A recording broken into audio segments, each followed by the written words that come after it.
Ladies and gentlemen, live from Eric Lima Shenanigans of 1977. It's Wednesday or Saturday, and you know what that means. It's time for AEW Dynamite or Collision Event Center. And now here's the man that will bring you the happenings of AEW All Elite Wrestling action, Mr. Eric M. Lima. Thank you very much, Mr. Announcer, sir. Well, hello there, everyone. Welcome to yet another episode of Eric Lima Shenanigans of 1977 episode 2412 of the show. And it's, once again, July 23rd, 2025, 10:40 p.m. We're going to talk about AEW Dynamite. Addressing this because it'll be Discovery Shark Week. That's right, Shark Week. For those who are Shark fans, love the shark, the swinging sharks. Are big Shark Week fans. If you like Shark Week, well, this is the AEW is commemorating Shark Week. That's right, and Mina Shirakawa, love Mina Shirakawa, the interim women's Ring of Honor women's television champion. Has a little shark thing on her head. It says Mina Shark. I like Mina Shark did it. Mina Shark did it. Mina Shark did it. Mina Shark. That'd be really funny. But let's cut the comedy. I know I like Mina Shirakawa, but we gotta talk about what happened on AEW Dynamite tonight. All right. Hangman Adam Page against Wheeler Yuta, aka Crackhead Quantum Ranger, because he looks like the Quantum Ranger on crack. Wheeler Yuta. And Hangman Adam Page, the champion, in a non-title matchup. Hangman Adam Page, now before then, Renee Paquette interviewed Hangman Adam Page before he goes up against Wheeler Yuta, because I think in the back of Hangman Adam Page's mind, he knows that Jon Moxley will be watching, and he knows the Death Riders are going to be around. But then MJF interrupts Page, where MJF says he's got the contract, he'll cash it in. But then Hangman Adam Page blows him up, says you're a coward, walks away.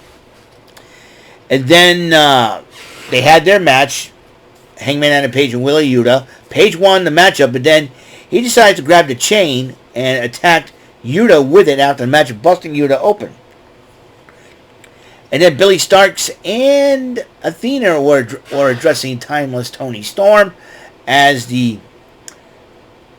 later on, they'll be facing, Billy Starks and Tony Storm will face each other in a world title eliminator bout.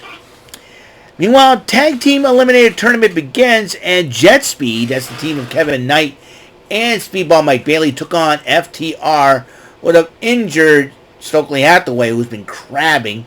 Stokely Hathaway is the biggest crybaby in AEW. He whines about just about everything. Every time, somebody beats FTR or something, he whines. He whines and cries too much. Oh, you can't wear FTR or else you'll be fired. Wah, wah, wah. Stokely Hathaway, shut up. Be a man. Stop being a weenie. All right? You're not seriously injured. You just got hurt taking a spear. I'm not a professional wrestler. Well, guess what? Run your mouth and Cope will do it again. Stokely Hathaway, you clown. Stokely Hathaway is a clown. He looks like a clown with those big eyes. Every time he gets mad. Like, seriously? You look like an angry version of the love child of Kevin Hart and Charles Barkley. For goodness sakes, man. Grow up. Grow up, Stokely Hathaway. Grow up. I'd probably beat him in a matchup if I wanted to. Sheepus. Because that guy always complains. Whining and complaining. Every time you want to take your bumps like a man. Stokely Hathaway is a doofus.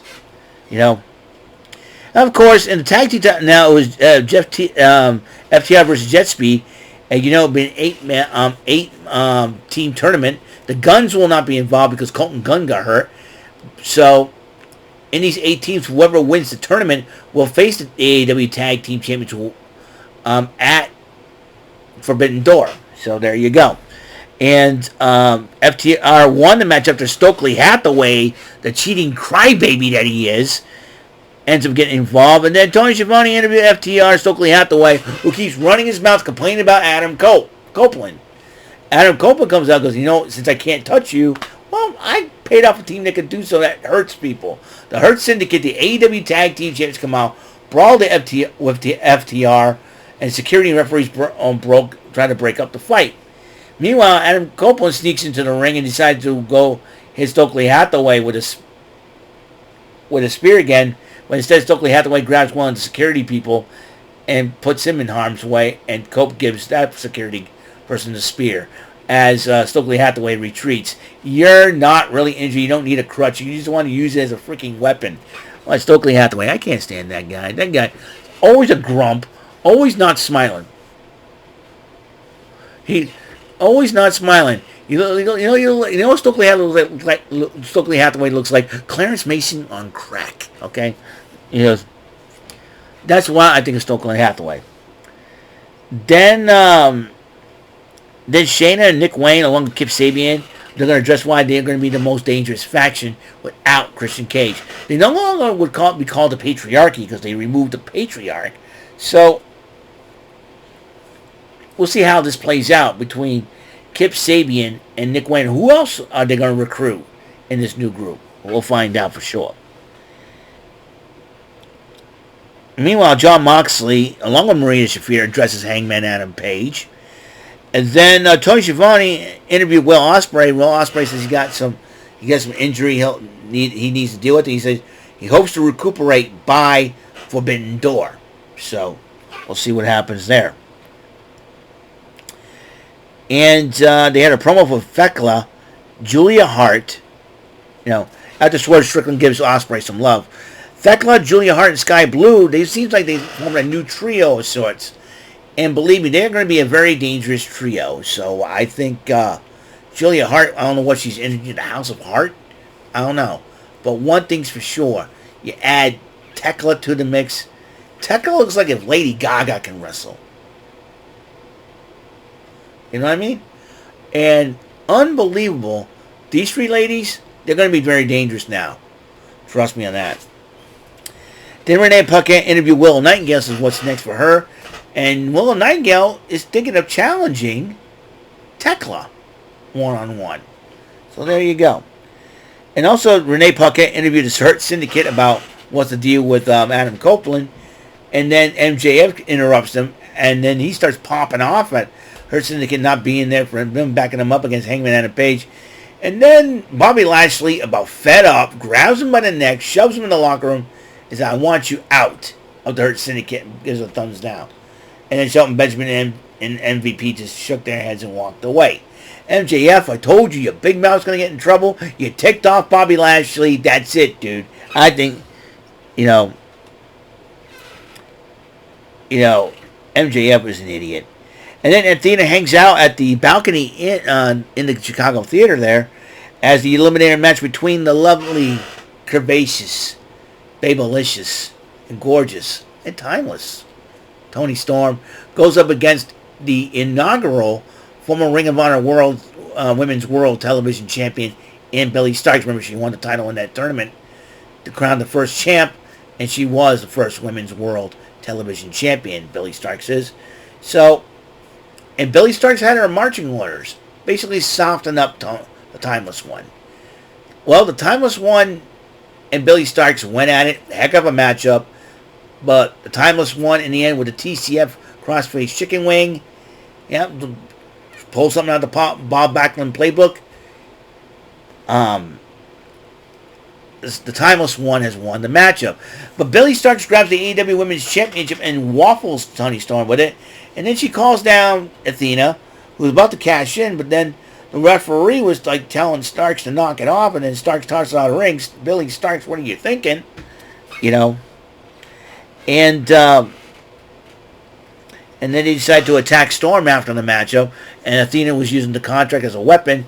And tells Aubrey she was about to sign the contract until Alex Windsor came to Toni Storm's aid, as Alex Windsor will be challenging Athena for the Ring of Honor Women's World Champion at Collision this coming Saturday night. And then Don Callis comes out to introduce Hechicero before the matchup. Don Callis, there's another idiot. I don't know what it is about these bald-headed guys being idiot managers who just like to run their mouths. Where's Stokely Hathaway? Now Don Callis? Are you freaking kidding me? Don Callis keeps running his mouth. Stokely Hathaway keeps running his mouth. You know what? The two members of the Curly Howard fan club better shut up before someone punches them in the face, man. I just can't stand Don Callis. I can't stand Don Callis or Stokely Hathaway because all they do is yak, yak, yak. I think there's some people that I know, they like to yak, yak, yak, yak, yak, yak, and never shut up. The reason why I don't shut up is this is my channel. This is my channel, I can do it in. Ding dong. Anyways, he introduces Hechicero to the ring, and Swerve Strickland beat Hechicero by disqualification because Josh Alexander and Lance Archer get involved. Josh Alexander bullies out Prince Nana. Then Brody King and Bandito, who's been targeted by Hechicero, mainly Hechicero and Bandito, they came in to even up the sides. And then Kazuchika Okada came behind with a steel chair. But Swerve fight and then Swerve fights back and survives that. Then Alicia 2 interviewed Ricochet and the Gates of Agony, who now want to be referred to as GOA. And basically they were going to be investing $200,000 to help Ricochet get some gold. Then MJF comes out to address the Chicago crowd about Hangman Adam Page. He starts doing his old MJF bit and shtick until Mark Briscoe interrupts him and he says, "I'm not done with you yet." And then MJF talks more smack, brings up Mark Briscoe's brother, and he decides to come into the ring. And MJF, like a coward, retreats and holds up the contract, and then gets himself ready for Claudio Castagnoli. Heck of a matchup between these two. But Darby Allin shows up during the matchup, but distracted Claudio Castagnoli long enough for Mark Briscoe to pick up the victory over Claudio. But then Marie Shafir attacks Briscoe after the matchup. Moxley addresses Paige. Paige comes out and says, "You and me next week for the title. Everyone's banned from ringside." Yeah, including the Young Bucks. Seriously. So, yeah. Obviously, my favorite moment for AEW Dynamite, timeless Tony Storm. Need I say more? But the Red Sox won today. They finally beat the Phillies, salvaged the game. Now they have tomorrow off, but then we got the Dodgers. Shohei Ohtani and the Dodgers, and Mookie Betts going to go back to his old stomping grounds as a member of the Dodgers. So a 2018 World Series rematch will be at Fenway Park. It'll be very interesting to see how this goes out, because Walker Buehler is also a former Dodger, won the World Series with them last year. So the defending world champs come into Fenway Park tomorrow. So that's it for episode 2412, AEW Dynamite Event Center. A couple of keynotes, and I'm doing Pressure Luck tomorrow, obviously. But I have been given, by order of Mr. Jordy Scow, a.k.a. Jordan Little, and Mr. Brandon Martin, to have the night off from Rant and Rave tomorrow. But technically, you'll see me in a taped interview that we did a couple weeks ago with Headbanger Mosh, a.k.a. Chaz Warrington. So, hope you check us out there. So, technically, I have the night off, but then again, as via appearance of the taped interview, I don't per se. So you're not going to be able to see me live, but you'll see me on the taped interview with Headbanger Mosh. Hopefully, I don't confuse you that much. You're probably going to say, "I thought you get ready the night off." And remember, taped interview, okay? Remember that. So, that's all the time we have on this show. So, like I said, that's tomorrow, Pressure Luck, and I'll be off for Rant and Rave, but that means I'm free to watch TNA, and then TNA Impact, Fall Out from Slammiversary Part 2, and then I can go watch Pressure Luck. That's all. That's going to come on tomorrow at 9. So, thank you for tuning into the show. Hope you guys have a wonderful, blessed night. Until the next episode comes rolling around, Mr. Announcer, take us home. That is all for today's episode of the show. This is Mr. Announcer speaking for Eric Lima Shenanigans of 1977.